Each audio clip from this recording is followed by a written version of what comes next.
As Her Air Ran Out by CageVenom.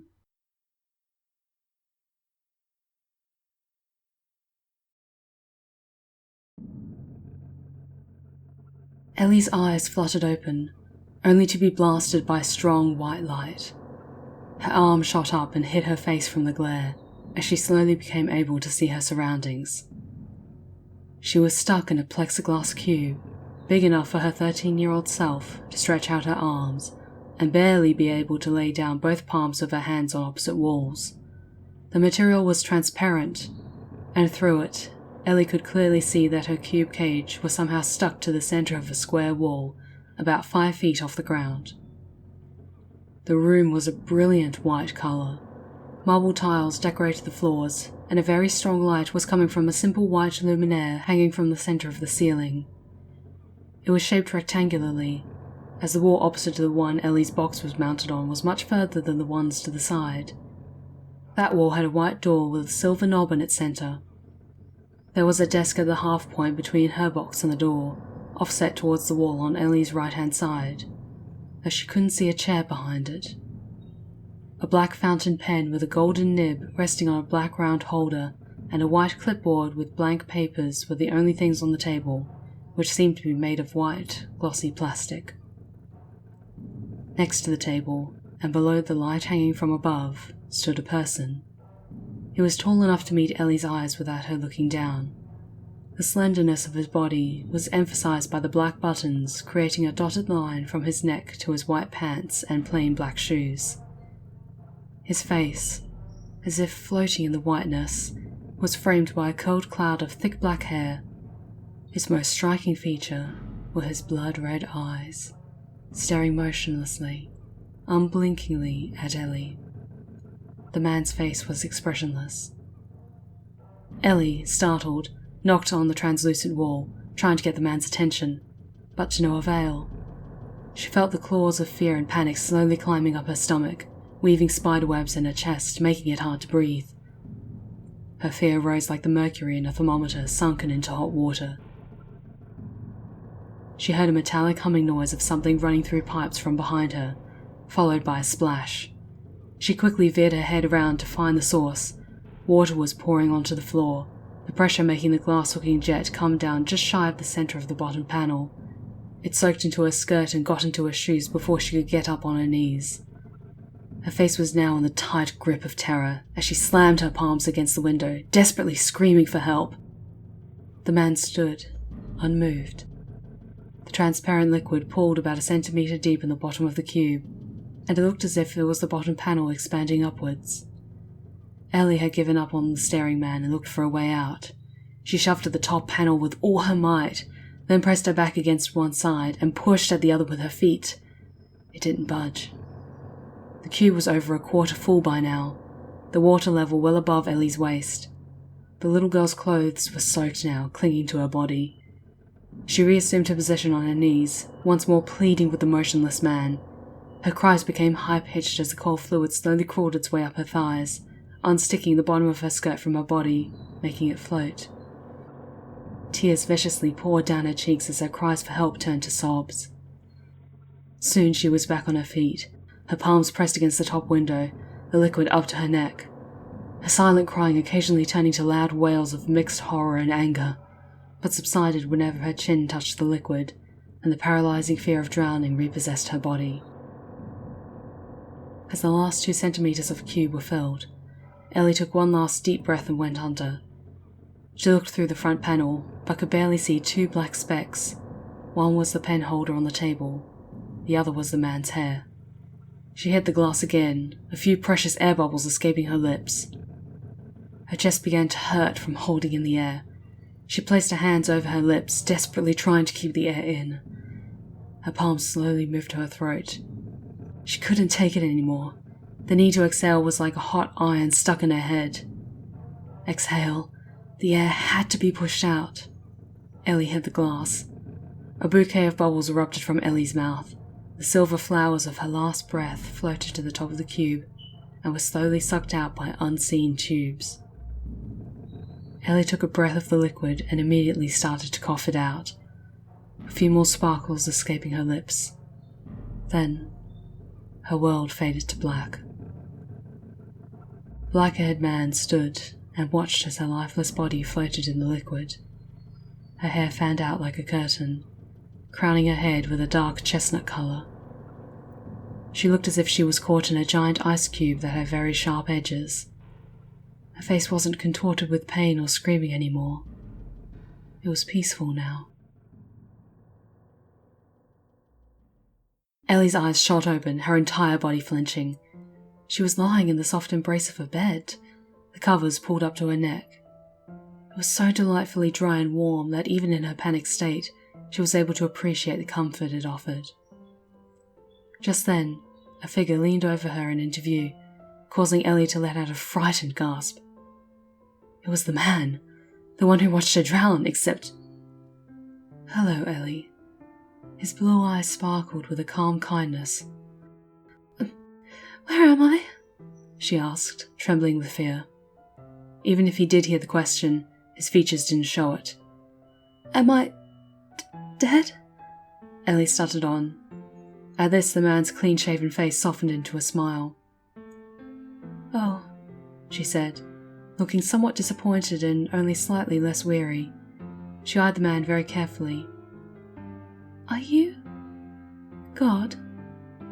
The man's smile remained motionless. Ellie took it for a yes, but investigated further.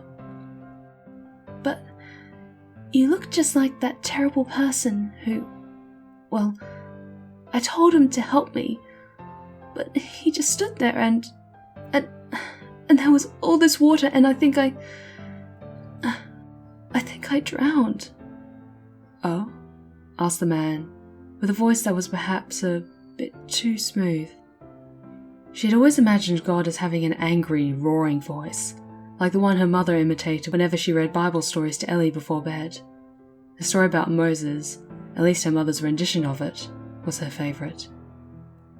"Yes, his eyes were different, but you look just like him." The man answered, his eyes now focusing on Ellie's. "What?" "I always look like the last person you saw during your life. Did you not like the person who looks like me?" In spite of everything, Ellie was nearly convinced. She remembered she had drowned in that see-through cell after all. "Can you prove it? Can you prove you're God?" The man curiously raised his eyebrows, then went back to smiling. He motioned for Ellie to sit up. She did so, and was now able to see around the room. She was lying in a 4-poster queen-size bed with white wood posts. The sheets were white, with detailed floral designs.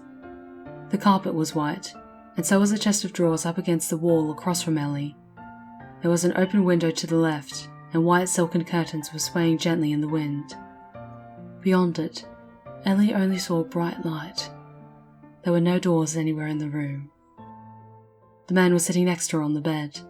His arms were now outstretched, fingers limply pointing at the chest of drawers. The palm of his hand slowly rose, and with it the piece of furniture. It stopped 3 feet off the ground, before he gently set it down again. Ellie tried to stifle her, "Whoa!" but failed, feeling like a little kid for doing it. She fell into silence, her mind trying to comprehend everything that had happened. "So, this is heaven then?" she finally asked. "Not quite," answered the blue-eyed man. "We'll talk about that a bit later, though. Now we should talk about you." The two spun a long thread of conversation, and Ellie told him all about her life. They talked about her family. Ellie loved her parents and her little brother dearly. She admired her father for being so knowledgeable, but also confessed that she was sad whenever he was too engrossed in his work to listen to her. They talked about school. Ellie did pretty well academically, but she felt quite at odds with most of the other girls. She didn't give much thought about the boys, unless they purposefully nagged her. Even then, she would usually ignore them as they would give up eventually. Ellie had a few friends. Throughout her schooling, she'd always stuck around one person most of the time, though that person changed every 2 years or so.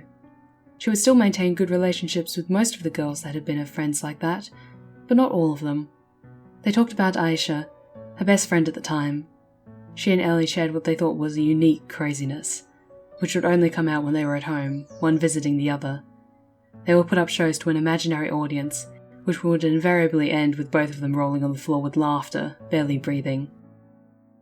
Aisha had that one music band she'd always listened to. Ellie noted that she was slowly warming up to them, having already learned 2 of their songs by heart. Aisha lived on the internet, her mobile phone constantly chirping with notifications whenever the two were together. They would often read through them and answer strangers on the net, giggling at how witty their responses must have been. They talked about books, which Ellie thought was kind of funny. She read a lot of books up to the age of 10 or so, but then sort of stopped.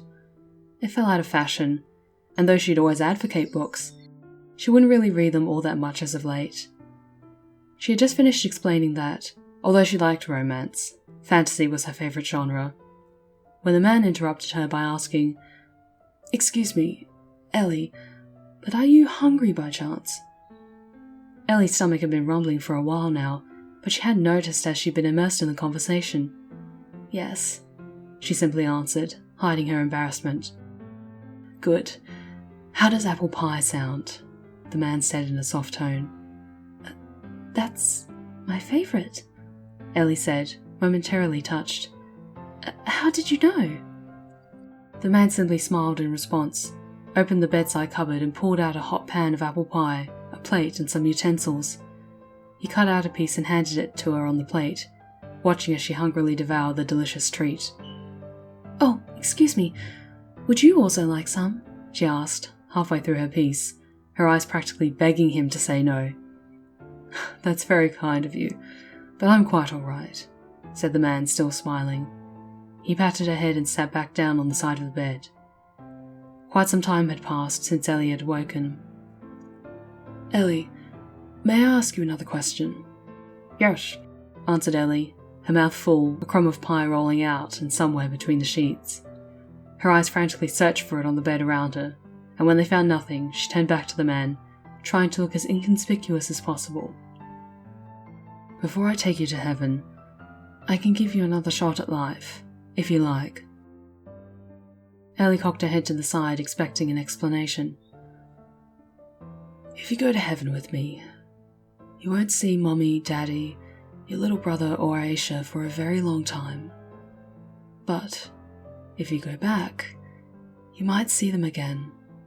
You might live out your life, and the next time we meet could look different.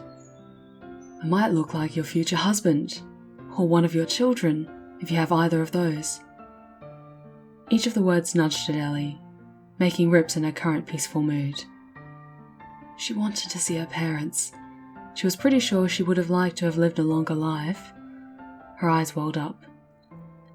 "Can you do it?" she asked in a strangled voice. The smile again. "Please, do it then," she said, her head sinking. The blue-eyed man pulled out a small silver box from his pocket. He opened it and got out a syringe of clear liquid. He flicked it gently and squirted some out from the needle. He started lowering himself towards Ellie. "This will help you calm down. Then, you'll wake back up in the real world." He squeezed the contents into her arm. Ellie began to feel dizzy almost immediately. He set the syringe down on the cupboard and gently held Ellie's hand until her world went dark again. James Knight got up from the bed, only taking a second to admire his handiwork. His hand slipped into his pocket, pulling out another box, this one smaller and grey in colour. He took out a red contact lens and gently placed it on his left eye. Then he did the same for his right eye. Then he produced a tissue from the same pocket and wiped the small droplet of blood that had gathered on Ellie's arm where he had injected her. The red-eyed man gathered the girl in his arms and carried her down to the office. He stepped up on a stepladder and gently placed Ellie into the clear glass cube, which was again empty of the liquid, its top side open like a lid. He closed the lid and locked into place by pressing it down. Then he carried the stepladder out of the room, came back in, and closed the door behind him. James Knight watched, completely still, as Ellie woke up. He watched Ellie scream and beg for his help. He watched the absolute horror in her eyes when the perfluoroalkyl began to pour into the box. It wasn't water pouring into, but rather a breathable liquid. It wouldn't really drown her, since she could still breathe while submerged. But Ellie didn't know that. Ellie couldn't have known that. And so he watched, yet again without expression, as her air ran out. Ellie drowned. Again.